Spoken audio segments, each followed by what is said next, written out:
Bienvenue dans l'univers des régions françaises. Vous savez que dans Vivre en France, d'émission en émission, nous partons à la découverte de quelques-unes des plus belles richesses de nos régions. Aujourd'hui, quelque chose de tout simple, ce qui nous entoure, les produits qui viennent de la nature, ces fameux produits du terroir. Ils sont innombrables et de région en région, eh bien, c'est le savoir-faire de nos grands-mères qui a su faire le reste au niveau culinaire.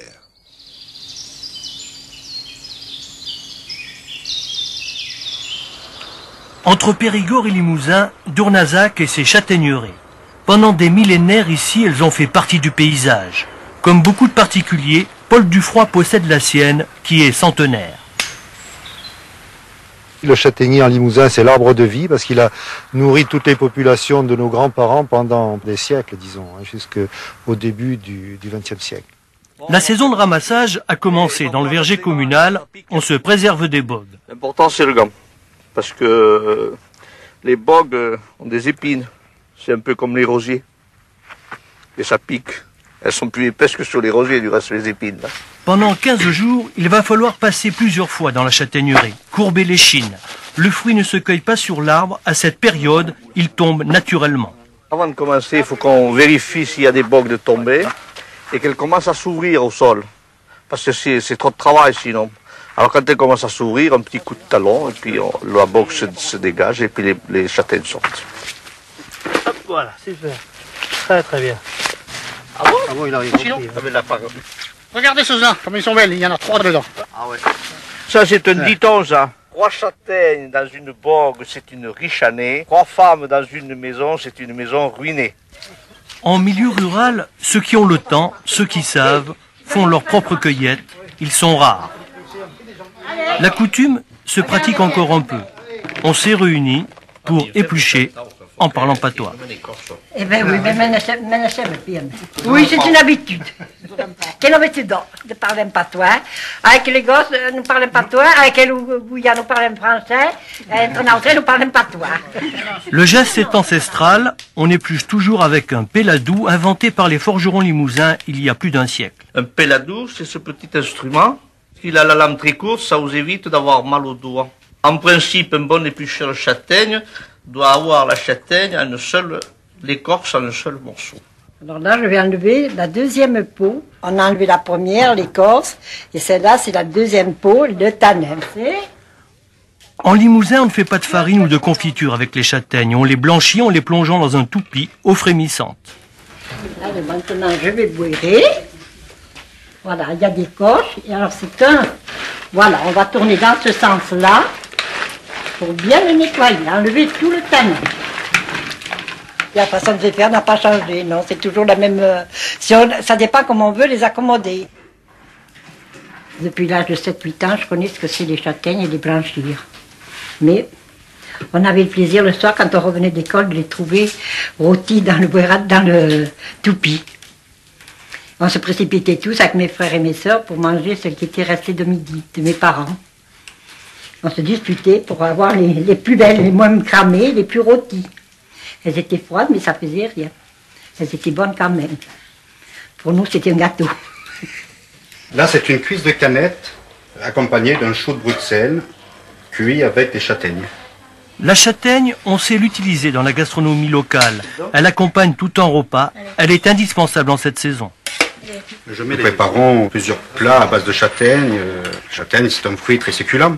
Ça commande très bien avec le salé et le sucré. Salé ou sucré, pour relancer la consommation de la châtaigne, Dournazac s'est doté d'une sorte d'alambic grilloire chauffé à 800 degrés. Depuis 7 ans, il ne fonctionne qu'au moment de la récolte. Donc ça fait 10 kilos et 8 francs, 80 francs ça fait. Certains jours, on traite jusqu'à 1,5 tonne de châtaigne. Les particuliers nous amènent leurs châtaignes, selon le poids qu'ils ont, 10 kilos, 50 kilos, tout dépend des personnes s'ils veulent en manger beaucoup ou pas beaucoup. Après donc on les pèse, et après on les passe dans la machine pour les griller. On dit peler, mais la vérité c'est griller. Et comme il y a plusieurs qualités de châtaigne, ou parfois de marron, que les récoltes dépendent des saisons, l'épluchage est très surveillé. Selon comme les châtaignes sont, si elles sont sèches ou humides, on règle la vitesse des fours, plus ou moins vite, et aussi on peut régler la vitesse de l'élévateur. Ici, on prend le temps de faire. Une fois pelé, comme chez Marie, le fruit est blanchi, débarrassé de son tanin, d'une manière moins artisanale. Fin octobre, à la fin de la saison, on fêtera la châtaigne à Dournazac, où l'on espère que les vergers donneront une centaine de tonnes de ce fruit venu du fond des Alpes.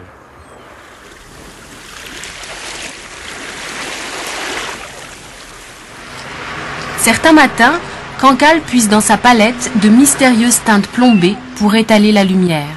Et l'eau, délayée dans le port, esquisse par petites touches de délicates aquarelles. Coquette, Cancale fut aussi une pionnière. Patrie des premiers élevages d'huîtres, elle veille toujours sur ses nombreux enfants, ostréiculteurs solides et résolus. Pour faire une huître que vous avez mangée à midi, il faut entre 3 et 4 ans. Naturellement, bon, c'est du travail constant. Je pense qu'on doit se la brasser à peu près 40 à 50 fois dans les bras avant de vous l'amener sur la table. Les divas de la mer sont de constitution fragile. Des soins attentifs leur sont nécessaires pour prospérer tranquillement, bien à plat dans leurs poches, et jouir pleinement de l'extraordinaire amplitude de la marée. Dans la baie du Mont-Saint-Michel, 250 millions de mètres cubes d'eau entrent et sortent 2 fois par jour. Les jardiniers de la mer font le reste. Faire une belle huître, c'est bien la travailler. Pour faire une coquille assez ronde, bien creuse, faire une jolie huître, c'est du travail, quoi. Élégante, l'huître sait faire oublier que sa saveur si nature est due à de longues années de culture. Rugueuse mais raffinée, simple mais compliquée, elle est le temps qui passe, le trait d'union entre le fin gourmet et l'homme préhistorique qui la consommait déjà.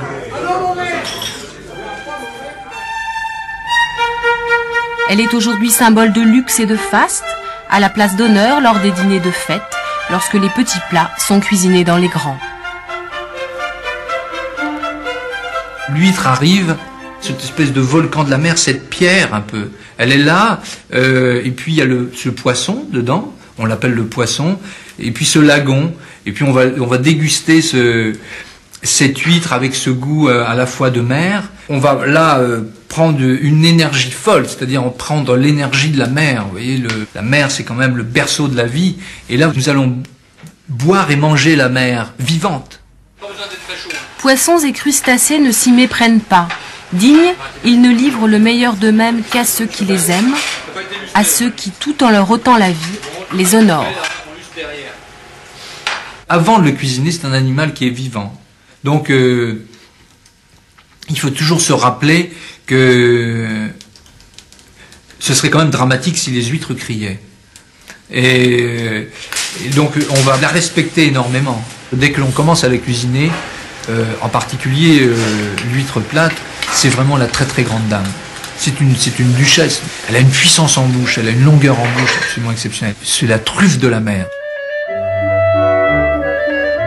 En l'aimant passionnément, en essayant de la magnifier, l'homme est au cœur de l'univers. L'huître se laisse alors posséder, emportée par le magicien qui, libéré des recettes, ne cherche qu'à s'exprimer. Il n'y a alors plus de cuisine, mais des sentiments, des impressions. Et une seule certitude, le goût intime pour l'océan, cet attachement indéfectible à la mer nourricière.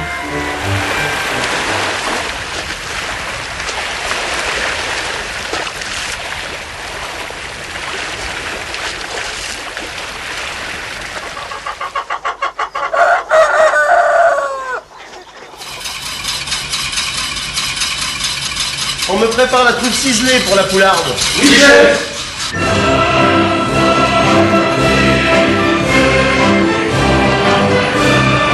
Chapeau, le chapeau. Aujourd'hui, la Bresse rend gloire aux enfants du pays.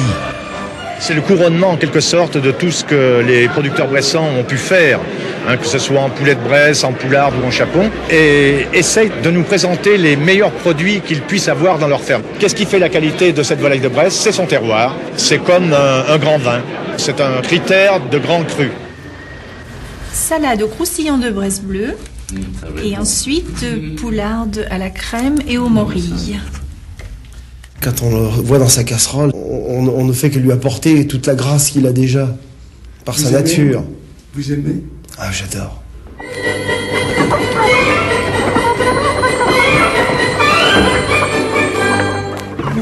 Le premier à vous mitonner le plat, l'éleveur. Ces belles volailles, chouchoutées comme des coques en pâte. La volaille de Bresse est une volaille qui vit en totale liberté. Tout le plaisir, il est le matin quand on ouvre les bâtiments, de voir les volailles partir à des distances importantes. Et je crois que les meilleures volailles sont celles qui vont le plus loin. On dirait qu'il n'y a que les vaches qui pâturent, mais le poulet de Bresse pâture. Parce que dans l'herbe, il trouve à la fois ses protéines, il récupère des vers de terre. Je veux dire, c'est vraiment un animal de la nature, quoi. Fin de l'automne. Les vacances sont finies et le concours de beauté approche. Cure de grossissement, de repos. On fait un premier tri à la mise en épinette. Les plus belles d'un côté, les moins belles de l'autre. Quand elles sont dans le noir, elles sont beaucoup plus calmes. Tous les 4 heures de la lumière pour qu'elles mangent et après elles se reposent. Elles ne bougent plus de la journée. Et c'est là que l'engraissement se fait le plus possible. On ne le croit pas, mais une volaille fine telle que chalpon ou poularde, il faut qu'elle soit battue minimum 5 à 6 jours avant la consommation. Mais avant d'aller dorer dans la cueillante casserole, une menace guette les belles. Le voleur, il est sournois et ce n'est pas le renard. On surveille, on laisse toutes les lumières éclairées toute la nuit, on boucle les entrées des chambres froides, tout pour que personne ne rentre. Et qui nous emmène nos volailles.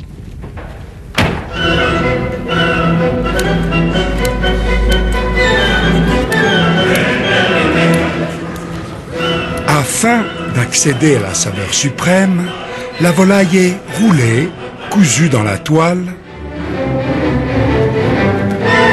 Exclusivité de la Bresse. Il ne faut pas se louper. Ces volailles, il faut qu'elles soient réussies. Aucune égratignure.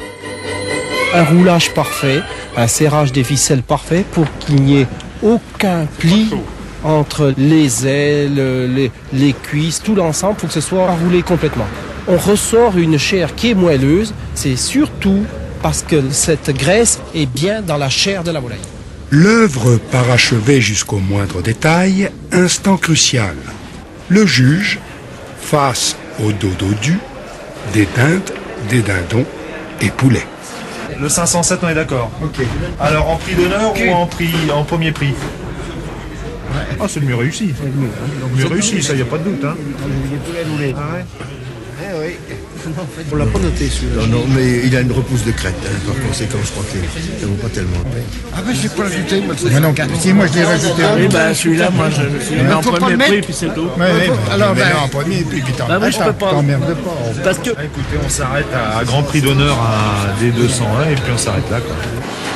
Alors, grand prix d'honneur à Didier Grandjean, Montagny-Prélouan. Pour les poulets roulés. Grand prix d'honneur à Jean-Claude Marquis, Varennes-Saint-Sauveur. L'enfant du pays, bravo.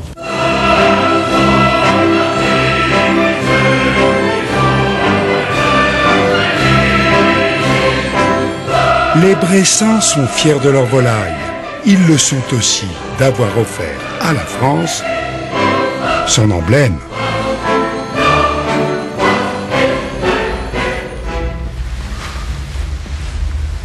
Voici, monsieur, la poularde demi-deuil aux petits légumes.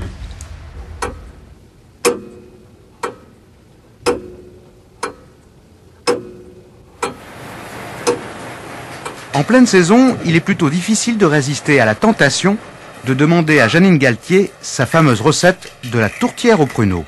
Eh ben, une bonne tourtière, ça se fait d'abord avec amour parce que ça demande beaucoup de temps et beaucoup de, je veux pas dire de doigté, mais enfin, c'est vrai qu'il faut forger, on dit, pour faire une tourtière. Il y a des étapes dans la fabrication qui sont quand même difficiles. Et la première étape, c'est d'attendre que quelques prunes gorgées de soleil daignent tomber. Près de 10 000 hectares de pruniers sont ainsi secoués chaque année entre la fin août et le 20 septembre. Importée de Syrie au lendemain des croisades, la prune d'Ante, comme on l'appelle, a conquis le sud-ouest avant de s'appeler pruneau d'Agen. 70% des vergers se trouvent aujourd'hui dans le Lot-et-Garonne. Il y a une bonne façon, c'est sûr, oui. Il ne faut pas faire tomber les prunes vertes. Donc il faut secouer doucement. Et c'est pas facile avec les perches, par exemple, pour faire tomber que les mûres, parce que seuls les mûres font de bons pruneaux. Et pour ramasser les prunes mûres, il faut beaucoup de monde, des saisonniers pour la plupart. La moitié de la production de ce verger est ainsi ramassée à la main. Voilà. On reprend cette pâte qui est reposée, qui est travaillée, et on l'étale. Et là, il faut les tirer fin, le plus fin possible. C'est là tout le charme de la tourtière, parce que plus la pâte est fine, plus la tourtière se fond sous le palais, et après c'est délicieux.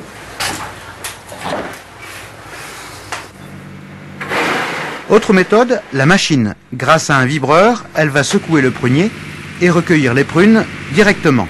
Un gain de temps considérable. D'autant que les prunes ne mûrissent pas toutes en même temps, il faut donc repasser 4 à 5 fois dans les vergers.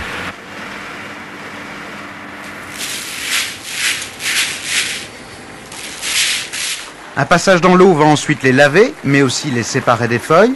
Les prunes de mauvaise qualité sont éliminées, les autres calibrées. Car selon la grosseur du fruit, le temps de séchage sera plus ou moins long.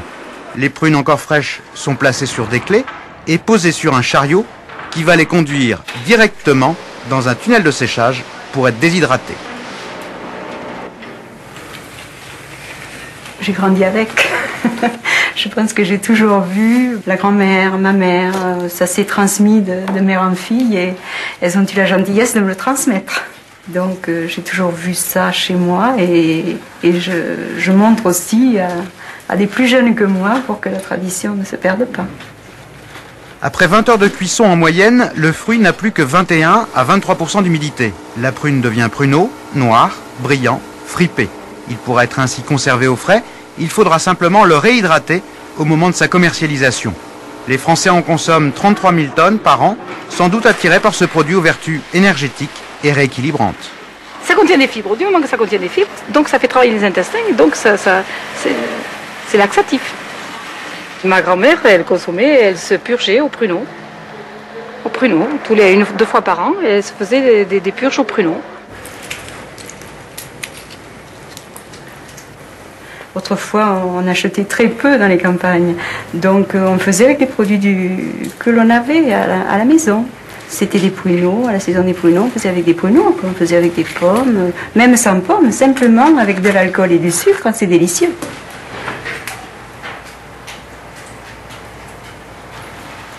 À 74 ans, Marcel Exposito refait les mêmes gestes, comme chaque année, à la même période. Alimenter régulièrement son four à bois et le doser en fonction de la chaleur souhaitée. Avec sa femme André, il est pratiquement le dernier dans la région à faire sécher ses 3 tonnes de prunes de manière traditionnelle. Et depuis 1933, il en a passé des nuits autour de son four. Pendant 1 mois, ces prunes, il les ressort toutes les 2 heures, les fait refroidir, puis les remet. Une méthode à l'ancienne, alors que les autres exploitants se sont modernisés avec des fours à gaz. Vous savez, là, tous ces trucs, c'est bien difficile d'en parler. Et pourtant, il y en a beaucoup qui disent qu'ils préfèrent la prune cuite au feu de bois qu'à l'autre.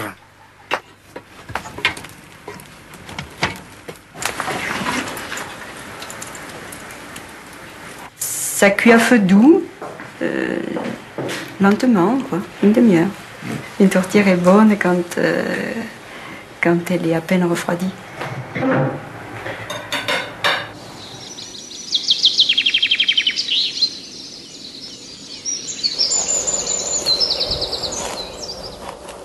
De l'herbe au beurre, voici l'aventure quotidienne, 7 jours sur 7, d'une coopérative laitière, Selle Déchirée.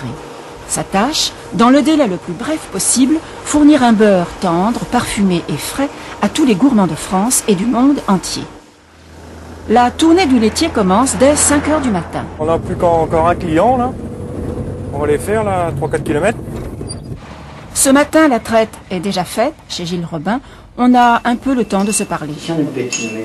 Ils sont 3 laitiers à la coopérative. Laurent doit passer encore chez un autre fermier, Patrick, le 30e de sa matinée. L'histoire du beurre, elle commence dans cette cuve. Hein. Je dirais même, elle commencerait par la traite, ou même par l'alimentation. Au niveau qualité, matière grasse, matière protéique, c'est analysé 3 fois par mois. La coopérative, la voici. Elle s'est modernisée, mais elle n'a guère changé depuis sa création il y a plus de 100 ans. Ces photos datent du début du siècle. Une baratte est vers la droite. Aujourd'hui, c'est toujours le même principe de fabrication. Le beurre se fait dans une baratte en bois, du teck, parce qu'il ne laisse pas de goût au beurre. Lorsque la crème est dans la baratte, il se passe 2h30 pour obtenir cette belle masse de beurre. 600 kg à chaque fois et il faut 21 litres de lait pour obtenir 1 kg de beurre.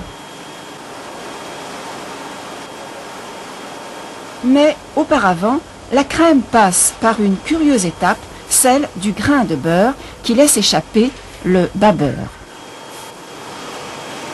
C'est une période intermédiaire qui nous permet de laver le grain de beurre avant de le malaxer. Et ici, la tradition du savoir-faire va de pair avec une certaine fierté. On est fiers, si vous voulez, effectivement du résultat obtenu, puisqu'on peut lutter, si vous voulez, entre guillemets, sur le marché et sur le commerce, avec des grands qui sont bien plus puissants que nous et qui n'arrivent pas à avoir une qualité de beurre qui puisse nous égaler. Un beurre qui n'attend pas. Et les petits pots de beurre, le chaperon rouge n'en a jamais vu d'aussi joli. Il faut dire qu'il est taillé dans le tronc des peupliers qui bordent le marais Poitevin, à 2 pas du village d'Échiré.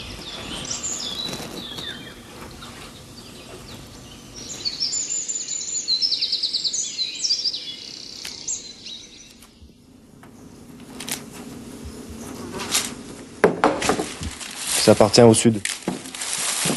La tresse d'ail, c'est l'ail du sud. C'est dans la tête de chacun et c'est souvent qu'on le retrouve. J'ai appris un soir en 2-3 heures, c'est pas très compliqué, c'est comme une tresse de cheveux. C'est joli à voir quand vous voyez les doigts agiles se promener dans les tresses. Ah, moi ça me fait envie parce que c'est vrai que c'est les femmes qui en général tressent l'ail. C'est mieux fini, parce que les hommes sont pas assez rapides. Ils sont pas assez rapides et ont moins de dextérité qu'une femme. Dans n'importe quel marché, on retrouvera de l'ail. Des bouquets, des tresses qui sont jolies, qui sont plus grandes, des tresses qui vont jusqu'à 2 ou 3 mètres de long. Il y a un concours de la plus longue tresse. Quand il arrive fin juin, début juillet, c'est le moment crucial de la récolte. C'est le moment où tout le monde est en effervescence. Il nous faut le soleil. L'ail, c'est une plante des pays secs et ça demande du beau temps. Bon, cette année, c'est une bonne année. Il a fait très beau temps, il a plu au mois d'avril-mai. C'est ce que demande l'ail. Je pense qu'on s'oriente vers une très bonne récolte. Il fait chaud sur les champs d'ail. Blanc, violet ou rose, 50 000 tonnes sont produites en France, alors que le numéro 1 mondial est la Chine. Je suis toujours été dans l'ail. Ça, je dois dire que l'ail, ça a toujours été mon truc. Tout petit, mon père faisait de l'ail. Eh bien, naturellement, j'ai fait de l'ail. Le meilleur endroit pour conserver de l'ail, c'est dans un endroit sec et un endroit où il y a peu de variation de température. Nous, on y met beaucoup d'amour dans cet ail pour le produire. Donc, il faut aussi que la ménagère, lorsqu'elle l'achète, elle nous le soigne bien. Des lycéens en vacances fournissent la main-d'œuvre, une aubaine pour se faire de l'argent de poche. On y pense, on se dit, tiens, il reste plus que quelques jours, bon, on va en profiter et après, on ira à l'ail.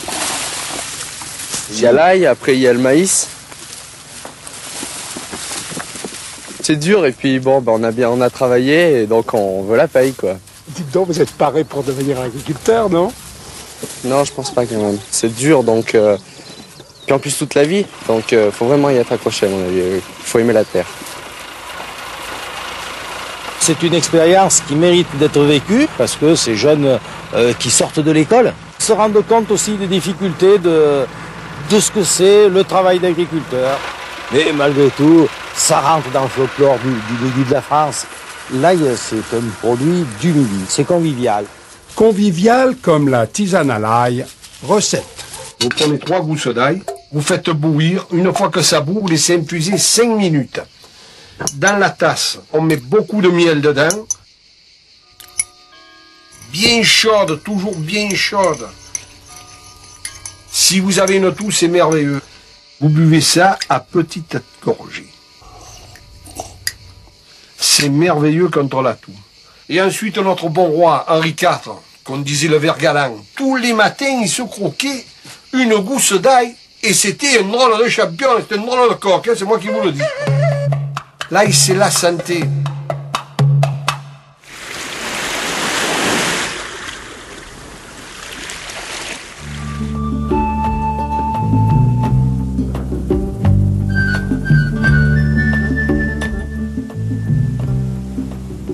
pourrait presque croire que rien n'a changé depuis un siècle dans ce coin des Antilles. La canne à sucre, pourtant, n'y est plus la première richesse. Mon maman m'a pleuré comme ça. Papa, pas désolé, dis ça. Dis-moi. On pourrait presque croire que rien n'a changé. On coupe toujours la canne à la main. Le même geste qu'au temps de l'esclavage. Je suis persuadé qu'on va encore l'utiliser très longtemps. Compte tenu de notre topographie, on ne pourra pas mécaniser entièrement toute la Martinique. Mais on commence à couper à la machine. On commence à couper, ça représente environ 46% de notre production aujourd'hui avec des machines tronçonneuses, récolteuses tronçonneuses. On continuera donc à couper à la machette et l'on continuera à mesurer le travail en toise. Une toise, c'est une longueur de 2 mètres sur un rang de canne. La canne, c'est pas facile du tout. C'est raide. Ils ne sont pas payés. C'est difficile. Peut-être, quand c'est beau, on peut faire peut-être 300 toises, 400 toises. Il y a des hauts et des bas. Il faut supporter les propos désagréables des autres. On est en quelque sorte rejeté. Parce qu'on juge un être humain en fonction de son statut social. Et quand on vous disait qu'on peut croire que rien n'a changé depuis un siècle, regardez. Le mécanisme des moulins pour broyer la canne est actionné par une machine à vapeur. Celle-ci, ce n'est pas n'importe laquelle. Elle est à la fois très ancienne et récente.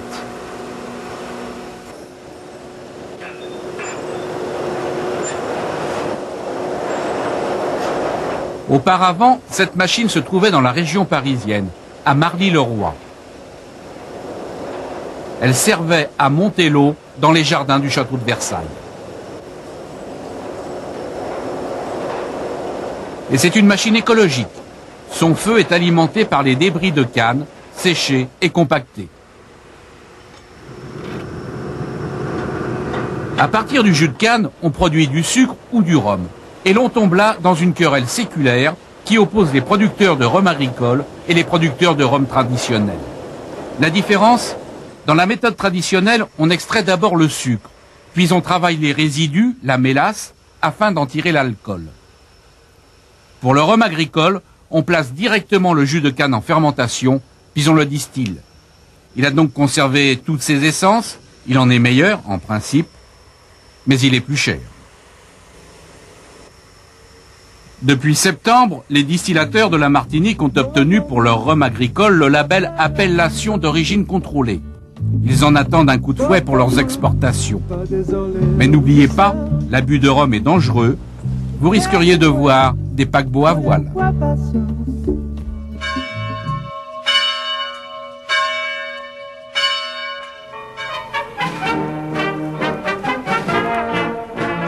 Le climat et la nature des sols alsaciens se sont apparemment bien partagé le travail. Au sud, les coteaux de vignes et au nord, les champs de houblon. Vous voyez ce qui est récolté, c'est cette boule qui est le cône de houblon. C'est une fleur, donc c'est une fleur qui n'est pas fécondée. Dans cette fleur, nous trouvons une poudre jaune qui s'appelle la lupuline qui renferme les principes actifs. Et là se dégage l'odeur, l'arôme de ce cône qui est utilisé en brasserie. Et pour récolter cette plante grimpante qui peut s'élever à 8,50 m du sol, plusieurs procédés traditionnels sont encore utilisés. Le plus simple, on arrache à la main cette liane de houblon. Très physique, ce système manuel n'est pratiqué que sur de petites surfaces, 1 ou 2 hectares maximum. Autre moyen plus spectaculaire, mais tout aussi artisanal, celui de l'échelle, qui permet de sectionner plus proprement le fil tuteur, mais déconseillé au cœur sensible. Des deux côtés subsiste le travail contraignant du pliage méthodique de la liane, afin de faciliter son passage ultérieur dans la machine. Enfin, plus sophistiquée, cette mécanisation du système de récolte, avec cette arracheuse qui fait tout en un temps record. Le houblon étant une culture de terroir, ce matériel est conçu et fabriqué par des entreprises régionales. Un matériel tout aussi spécifique doit être utilisé lorsqu'il s'agit de pulvériser ou lors de la mise des fils tuteurs sur les échafaudages au printemps. Le houblon alsacien est recherché pour ses vertus aromatiques. Les 620 hectares de production sont exportés à 70%, dont 60% aux États-Unis. Et pour les 145 producteurs de houblon alsaciens, la récolte, c'est à chaque fois une course contre la montre. La liane fraîchement arrachée va passer dans les rouleaux de la cueilleuse, qui va séparer délicatement le cône de houblon de sa tige. Autrefois, ce travail se faisait à la main, dans la cour de la ferme. Le houblon peut être un complément de revenu appréciable, dans la mesure où, comme dans cette petite exploitation, le matériel est amorti depuis longtemps. D'autant que le houblon alsacien est acheté d'avance, par contrat, et son prix fixé sur plusieurs années. Autre particularité, le houblon est acheté par la coopérative sur son aspect extérieur. Et pour qu'il ne se dégrade pas trop vite, il doit perdre 80% de son humidité. On le fait donc sécher. Ici, on vide et on charge le séchoir toutes les 2 heures. La récolte du houblon, c'est souvent un travail 24 heures sur 24. À l'époque, on chantait, on racontait des blagues. Actuellement, le bruit de la machine nous prend tout ce temps-là, toute l'ambiance. C'est vrai, oui. Ça, on le regrette.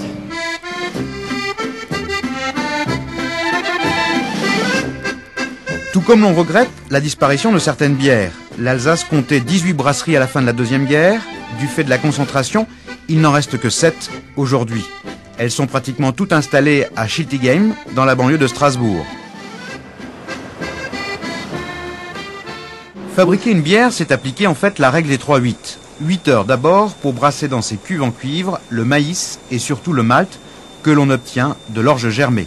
Le but est d'extraire un sirop sucré qui va permettre la fermentation alcoolique. On y introduit ensuite le houblon, en fait il en faut très peu, entre 100 et 200 grammes par hectolitre. Après refroidissement, on y mélange la levure, la bière va fermenter ainsi dans ces grands bacs pendant 8 jours. Le mou devient alors une bière verte qu'il va falloir refroidir et filtrer plusieurs fois avant de pouvoir donner une couleur et une saveur presque définitives. En fait, ici, un dernier filtrage va débarrasser la bière de ses levures. Elle sera ensuite placée en cave de garde pour un mûrissement de 8 semaines, avant d'être soutirée et mise en bouteille ou en fût. Après, c'est au consommateur de décider. Dans la consommation de bière mondiale, il n'y a qu'une chose qui persistera, c'est le terroir. Tout le reste, vous pouvez copier. Je crois de plus en plus au terroir. À votre santé, les jeunes, les anciens du pays alsacien.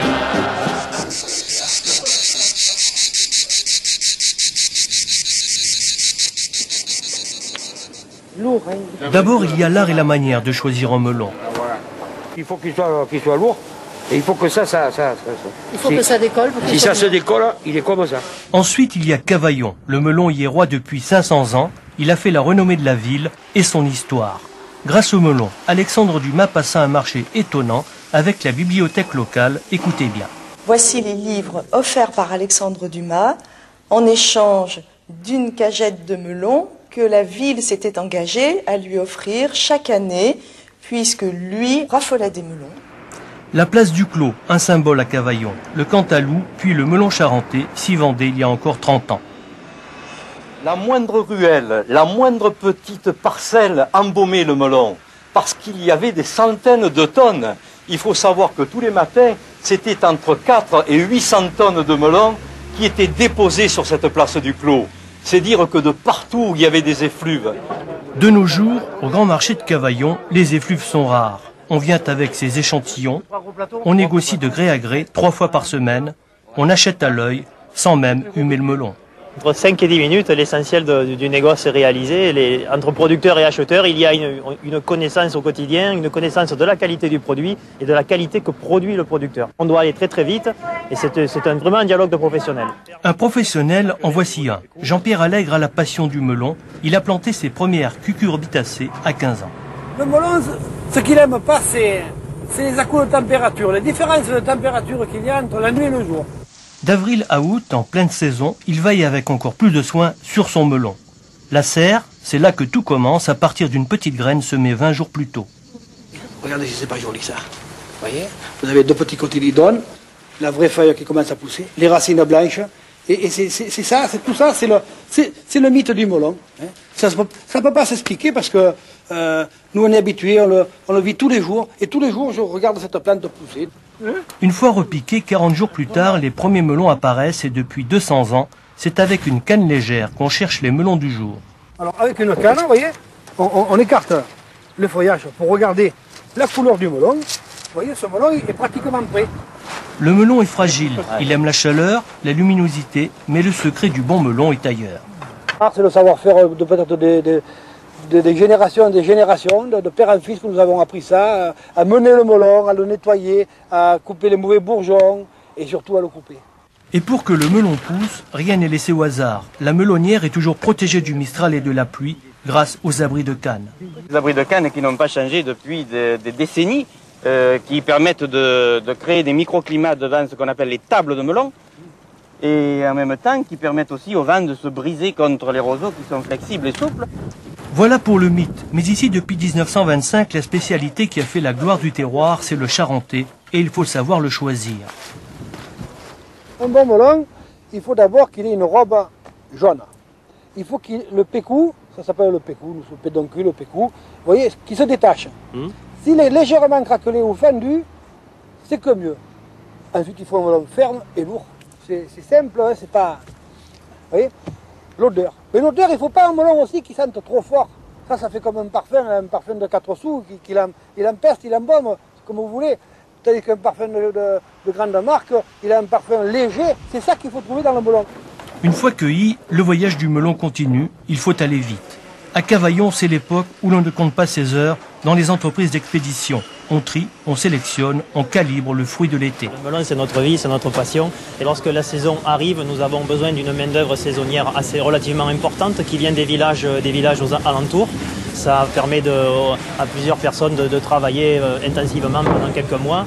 Eux sont des spécialistes, des déballeurs de melons. Très rares, très recherchés, aucune machine ne peut les remplacer. Ils peuvent sélectionner 1,5 tonne de melons à l'heure. On fait une sélection à l'œil, il y a déjà le coup d'œil qui compte. C'est la robe du melon. Ensuite, c'est le toucher. Selon le velouté de la peau et la densité du melon, il va à un endroit ou à l'autre. C'est comme ça qu'on voit s'il est mûr, s'il n'est pas mûr. C'est de là qu'on définit sa qualité. Et la qualité, le goût du travail bien fait, c'est à la dégustation qu'on les reconnaît. À Paris, ça, vous ne l'entendez jamais. Mais écoutez ce melon. Pourtant, je ne l'ai pas essayé. Écoutez.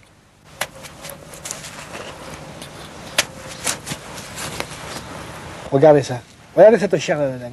Regardez ça. Regardez au soleil. Un peintre n'arriverait pas à mieux le faire. Ça représente 120 jours de soucis. 120 jours de travail. Ça, c'est beau. Ça, c'est du beau boulot. Nous, on se dit que c'est le savoir-faire, c'est le terroir, c'est Cavaillon. C'est un millésime.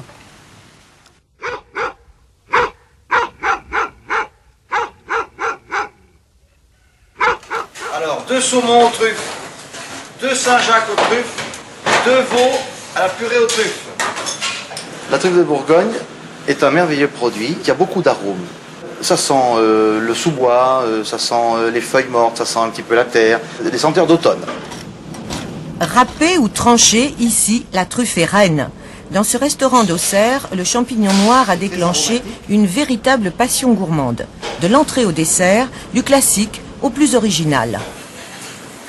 On y va, 2 Saint-Jacques aux truffes à la table 9. Où est-elle? Voilà. Hop, voilà. Ça vaut la peine. Voilà, c'est très bien, Pirouette. C'est très bien. On continue. On cherche. On cherche. Sa truffe noire au ras du sol, Pirouette, le labrador, cherche l'autre truffe noire. Et sans elle, l'homme, le trufficulteur, est perdu. Les chênes, les noisetiers, les pins laissent parfois pousser entre leurs racines le précieux champignon. Parfois seulement, dans des endroits gardés secrets pour éviter le braconnage. Elle a raison. Voilà. Comment voulez-vous trouver cette truffe sans l'auxiliaire d'un chien? Sans l'aide d'un chien? Elle aime ça, chasser la truffe, à votre avis? Oui, assurément. Elle me suit volontiers quand je vais chercher les truffes. Le chien repère simplement l'odeur. Et c'est comme ça qu'il trouve la truffe qui est mûre, car une truffe qui n'est pas mûre ne dégage absolument aucun parfum. Ils travaillent ensemble 3 mois par an, en automne. Le reste de l'année, François Chaunet est viticulteur. La truffe est un revenu complémentaire. Aujourd'hui, la récolte est bonne, 400 grammes, qu'il faut nettoyer, trier, avant d'en déguster une partie. Bien sûr, on en mange, ça fait partie du plaisir de la truffe. Et je suis un peu à la maison comme un chasseur ou un pêcheur. Je suis mauvais cuisinier par ailleurs, mais c'est moi qui fais les plats truffés, des œufs brouillés ou autre chose. Les plus belles, les plus odorantes sont vendues aux particuliers et surtout aux restaurateurs. Alors, très bien, la récolte s'est bien passée. Oui. Pirouette a récolté des truffes bien parfumées, fermes. C'est tout pour moi ça ou alors, Oui, c'est tout pour vous. De trufficulteur en trufficulteur, il remplit son panier pour régaler ses clients et marier la truffe avec des produits différents guidés par son palais. Des expériences ratées, des essais réussis comme ici, un croustillant aux poires accompagné d'une glace à la truffe. Sa recherche est sans fin. Une de mes plus grosses difficultés, c'est d'arriver à trouver des associations avec le sucre. C'est pas très facile. C'est vrai qu'avec le sel, on arrive à faire des choses qui s'accommodent plus facilement, plus naturellement avec la truffe. Avec le sucre, c'est plus difficile. Pour tous les curieux et les gourmands, il existe des journées découvertes de la truffe de Bourgogne jusqu'au 20 décembre. Cette promenade en forêt est suivie d'un repas à la truffe, histoire d'apprécier vraiment ce que le chien, sage et docile, rapporte à son maître. Apporte. Et elle n'abîme pas les truffes. Apporte. Voilà. Et il n'y a pas un coup de griffe et pas une morsure. Hein. Ils prennent les truffes intactes. Oh, elle est belle, hein.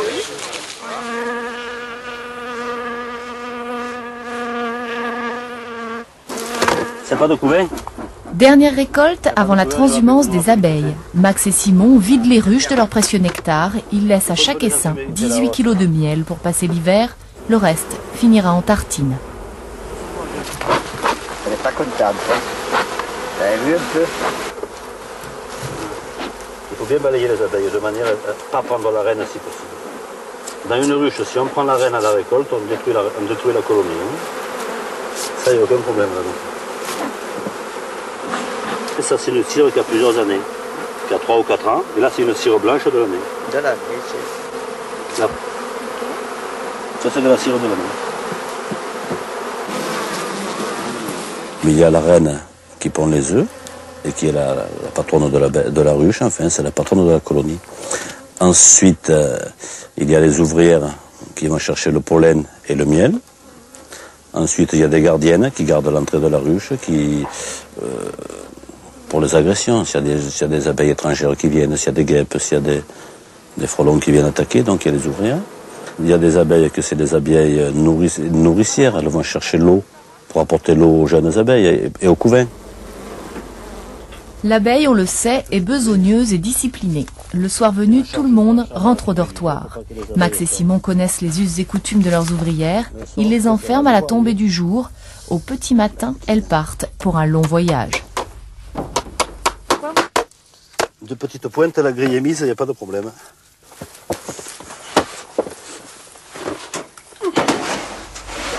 Les champs de lavande du plateau de Valençol ont fini leur floraison. C'est la dernière récolte de la saison pour les apiculteurs. Les ouvrières de Max et Simon ont bien travaillé. Elles ont donné 4 tonnes de miel cette année. Tiens, regarde si c'est joli ça, Simon. Je lève la feuille de cire qui a servi aux abeilles à boucher l'alvéole. Donc je désopercule, je retire ça s'appelle une opercule. Et quand j'ai levé l'opercule de cire, le miel est là-dedans, voilà. Vous voyez la goutte de miel qui tombe, ça c'est le miel tout liquide, tout frais.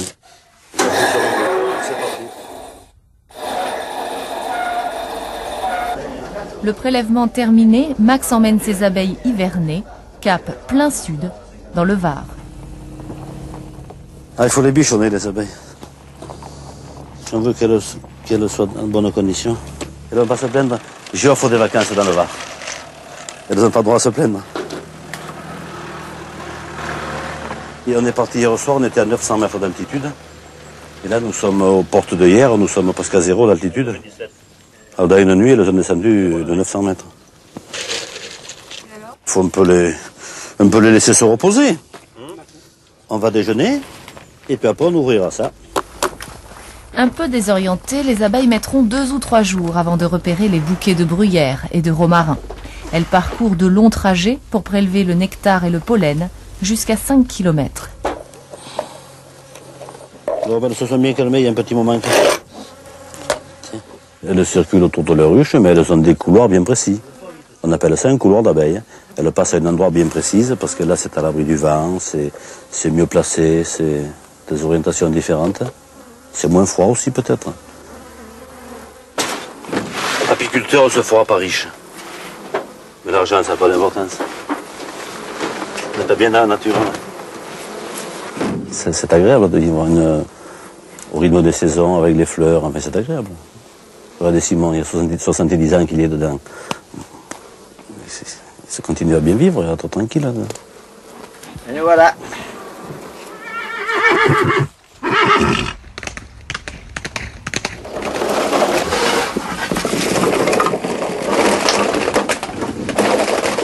La Normandie ne saurait exister sans ses pommes, son cidre, ses percherons et ses maisons à colombage.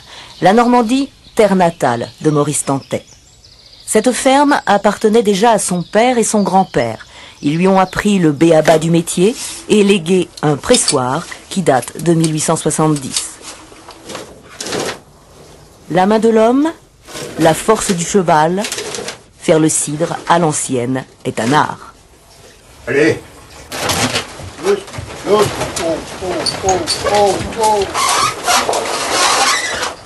Comment s'appelle votre jument?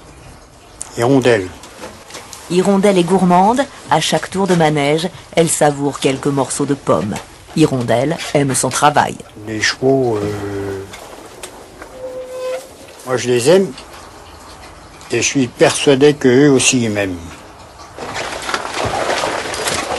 Doucement. Maurice Tantet dresse lui-même ses chevaux, il en fait de parfaits ouvriers. Il faut 1 tonne de pommes pour obtenir 600 litres de cidre. Après avoir été ramassés, les fruits entreposés au grenier, à l'abri des intempéries, ont mûri pendant 1 mois. Les pommes ensuite broyées ont conservé leur jus, elles vont donc passer sur un pressoir. Sous le regard attentif de sa jument et suivant la méthode de ses ancêtres, Maurice Tantet monte des couches successives, chacune entourée de toiles de jute. Planches et poutres de bois vont aider à extraire le liquide.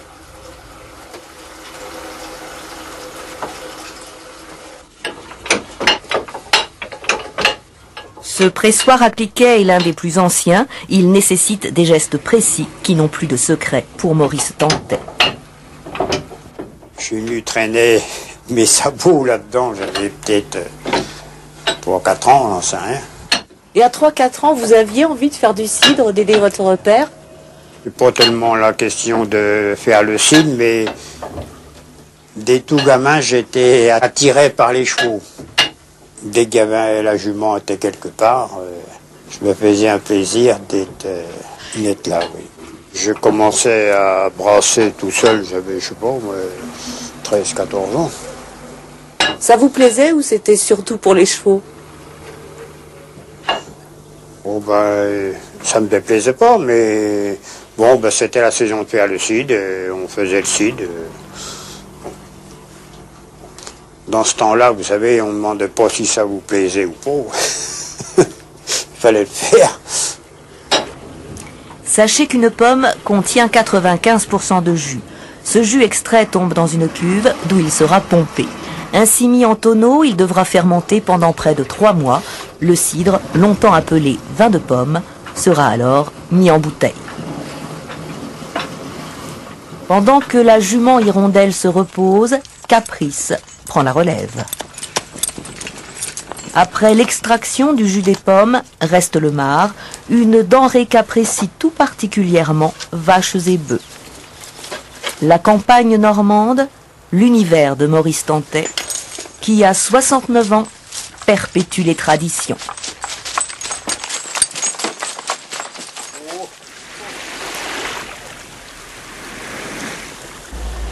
Lorsque le soleil se lève sur le marais de Guérande, Bernard Lecallot s'active déjà dans sa saline. Chacun de ces petits bassins s'appelle un œillet. Bernard en possède 64. Il devra tous les avoir récoltés avant le coucher du soleil. Alors on va faire le tour de l'œillet donc avec l'outil que j'ai dans les mains, et de manière à décoller déjà tout le tour le sel, et après on va faire un deuxième passage en poussant vers le rond, vers la ladure, pour emmener le sel, l'aider avec l'eau à se déplacer, et après on le hisse sur la ladure pour le ramasser, donc et qui va s'égoutter pratiquement la journée pour après avec la brouette l'emmener sur le tas. Dans ces marais, l'eau semble dormir. Elle est en fait en circulation constante grâce à un système de vannes. De bassin en chicane, elle va progressivement concentrer le sel et passer de 15 grammes au litre à 350 grammes.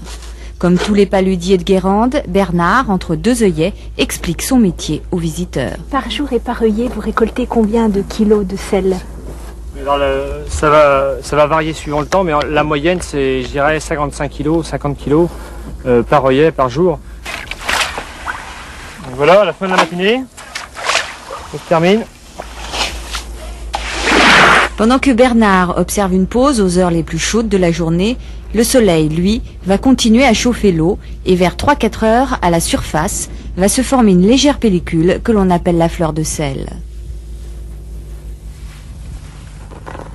C'est plus fin, c'est plus le sel de la table que le gros sel, c'est le sel de la cuisine. Aurore est la sœur de Bernard. C'est elle qui cueille la fleur de sel. Le métier de paludier est resté artisanal et familial. Le marais, qui avait failli disparaître, est aujourd'hui une réussite économique. Quelques 200 paludiers arrivent à en vivre sans aucune subvention, à condition, bien sûr, de ne pas ménager sa peine. C'est la fin de la journée maintenant? Oui, là c'est donc le dernier œillet, le 64e. Et on est bien content d'arriver là parce que la journée est toujours un peu longue. La fatigue donc commence à se faire ressentir. Surtout que la nuit va être un peu courte et dès demain matin à 6 h, il faudra être de retour dessus. Pour une nouvelle journée qui s'annonce aussi belle qu'aujourd'hui. En une journée de 12 heures de travail, Bernard aura récolté 3 tonnes de sel. Le soleil peut alors se coucher sur le marais de Guérande.